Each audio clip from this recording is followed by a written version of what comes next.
Welcome to my YouTube automotive channel. In today's video I'm sitting in a 2026 Ford F-150 and I will show you which fuse to check in case your rear defroster is not working.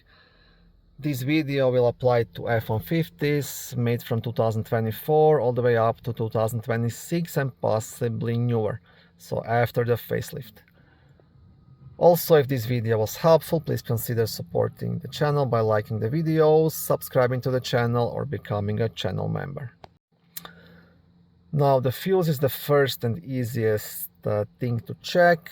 In case the fuse is good, then you'll have to dig a bit deeper. You want to test this switch, you want to inspect the heating element on the rear glass, and then you want to check the electrical connections and the wiring, but start with the fuse.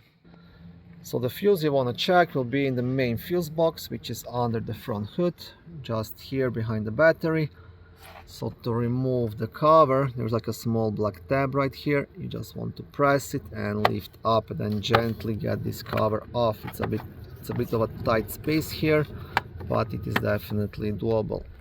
Ideally you would use both of your hands, but in here you can get access to all of the fuses. And the rear defroster fuse will be this 40 amp fuse located right here.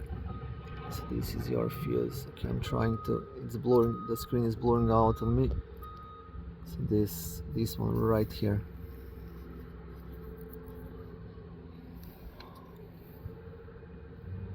Okay, so this is the fuse.